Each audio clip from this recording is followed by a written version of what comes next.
एक बार एक गांव में कृति नाम की लड़की रहती थी। कृति गांव की ही एक कोठी में रहती थी, जहां कृति के बाबा गांव के सबसे बड़े जमींदार थे। लेकिन उसके पिता की जुआ खेलने की लत ने उसके पूरे परिवार और दौलत को बर्बाद कर दिया। कृति के परिवार में कोई नहीं था। असल में कृति के पापा ने एक बार जुआ खेलते समय अपना सब कुछ दांव पर लगा दिया और वो हार गए। जुए में हारने पर दौलत तो गई ही गई, साथ ही साथ कृति की माँ ने भी तंग आकर जहर खा लिया। कृति की माँ के बाद उसके पिता भी ज्यादा दिन नहीं जिए और ज्यादा शराब पीने से उनका लिवर फेल हो गया और उनकी मौत हो गई। अपने पिता की इस जुए की आदत का सबसे बड़ा शिकार बनी अनाथ कृति। उस बेचारी का क्या दोष था? अब ना ही उसका कोई ख्याल रखने वाला था और ना कोई रोटी देने वाला। पेट पालने के लिए मजबूरन कृति गांव के घरों में झाड़ू पोछा करती। कृति का ये सब करने का बिल्कुल भी मन नहीं करता, क्योंकि जिस घर में वो काम करती थी उसका मालिक उसे बुरी नजरों से देखता था। लेकिन 2 वक्त की रोटी के लिए कृति ये सब भी झेल लेती थी। कृति रोज सुबह सुबह गांव के मंदिर में जाती और अपनी दर्द भरी कहानी भगवान को सुनाती। हे ईश्वर, किस जन्म का तू मुझसे बदला ले रहा है? क्योंकि इस जन्म में तो मैंने किसी का भी बुरा नहीं किया। अब तू ही बता, अगर मेरा बाप जुआ खेलता था तो क्या इसमें मेरी गलती है? मैंने तो हर बार उन्हें जुआ खेलने से रोका, यहाँ तक कि रोकने के चक्कर में मार भी खाई, लेकिन हमेशा यह विश्वास रहा कि एक दिन तू सब ठीक कर देगा। मैंने तुझ पे भरोसा किया और तूने मेरे भरोसे का आज मुझे ये सिला दिया। न खाना है न कोई अपना, काम पे भी मालिक बुरी नजर से देखता है। क्या यही तेरी महिमा है? कृति की आंखों में आंसू भर आए और वो वहीं बैठकर फूट फूट कर रोने लगी। लेकिन कृति ने आंसू पोंछे और वहाँ से उठकर जाने लगी कि तभी उस मंदिर के बाहर एक बूढ़ा आदमी दिखा जो उसे घूर रहा था। कृति को लगा कि ऐसे ही कोई भिखारी होगा जो उसे रोता हुआ देखकर घूर रहा हो।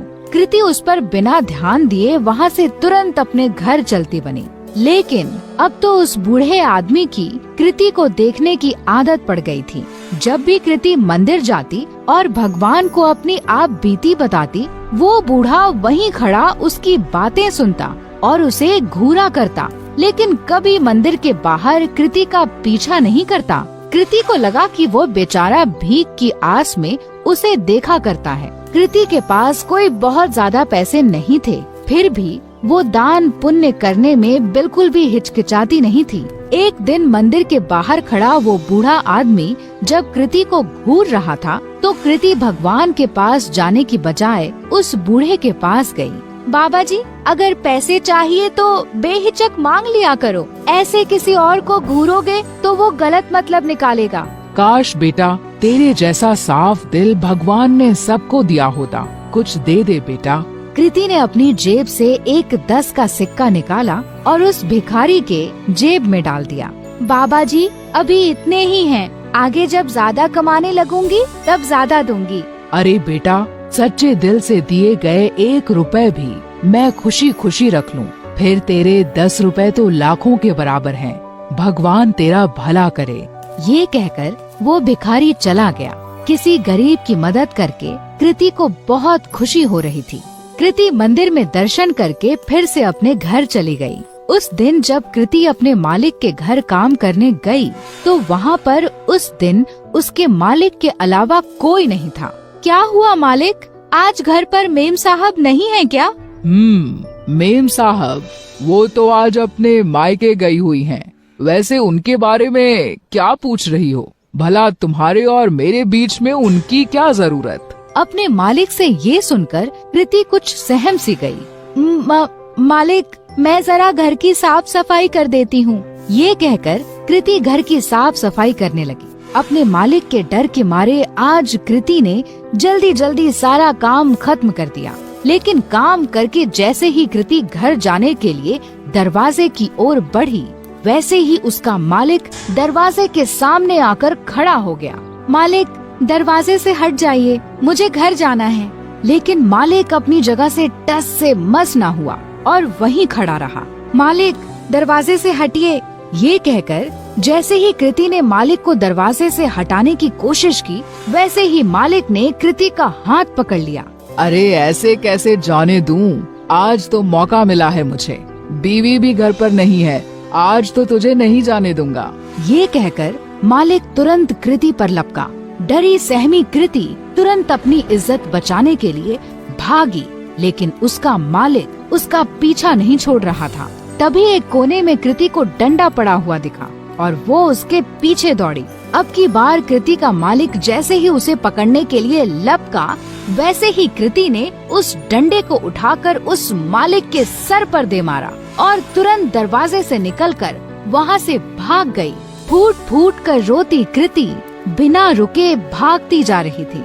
भागते भागते रात में कृति उस मंदिर पहुँची जहाँ वह रोज सुबह जाती थी। मंदिर में पहुँचते ही कृति भगवान की मूर्ति के चरणों में जा गिरी। हे ईश्वर, क्या मेरा पैदा होना ही गुनाह है जो तू मुझे इतनी बड़ी सजा दे रहा है? क्या गरीब और लाचार होने की यही सजा होती है कि कोई भी आकर हमारी इज्जत पर हाथ डाले? कृति की आंखों से फिर आंसू फूट पड़े। कृति ने आंसू पोंछकर जब आसपास देखा तो पाया कि वो बूढ़ा आदमी फिर वहीं खड़ा था। बाबा, अब मेरे पास कुछ नहीं है आपको देने को। बच्चा, मैं तुमसे भीख लेने नहीं बल्कि कुछ देने आया हूँ। लेकिन क्या? तेरी कोठी के पीछे वाले कमरे में एक जादुई खजाना है जो सही समय आने पर अपने आप तेरे हाथ में आ जाएगा। ग्रहों की दिशा बता रही है कि आज ही वो सही समय है।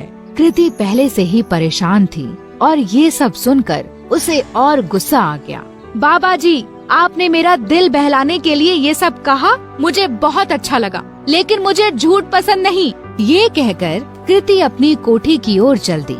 उसे बार बार ये डर सताए जा रहा था कि अगर उसका मालिक बेहोशी से उठ गया तो उसे जिंदा नहीं छोड़ेगा। वहीं दूसरी ओर उसके दिमाग में उस बूढ़े भिखारी की भी बात चल रही थी।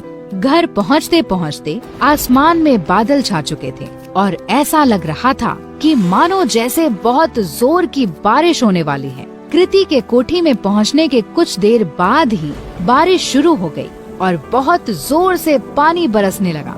मूसलाधार बारिश के चलते कृति की पुरानी कोठी की छत से पानी टपकने लगा। आज तक कभी कृति ने इतनी तेज बरसात नहीं देखी थी। कृति जैसे ही छत की मरम्मत के लिए अपना छाता निकालकर बाहर गई, वैसे ही उसका छाता तेज हवा में फट गया।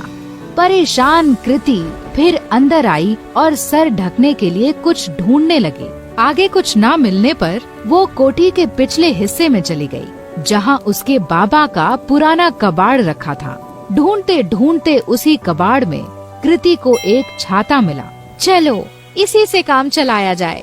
ये कहकर कृति मरम्मत का सामान लेकर जैसे ही बारिश में बाहर निकली, बारिश की बूंदें पड़ते ही उस छाते से सोने के सिक्कों की बरसात होने लगी। कृति को ये सब देखकर अपनी आंखों पर विश्वास नहीं हुआ कि उस बूढ़े भिखारी की बात सच निकली। कृति उन सिक्कों को समेटकर अंदर कमरे में आ गई और उसने उन्हें गौर से देखा तो उन्हें सोने का पाया।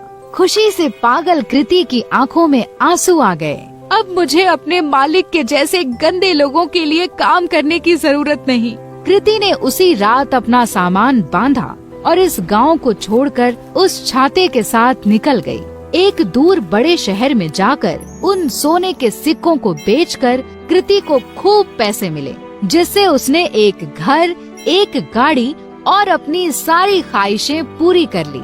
यही नहीं, उसने अपना खुद का बिजनेस ही शुरू कर दिया। इस तरह कृति की सारी गरीबी उस जादुई छाते ने दूर कर दी और अपने गंदे मालिक से बहुत दूर कृति सुकून से अपनी जिंदगी जीने लगी।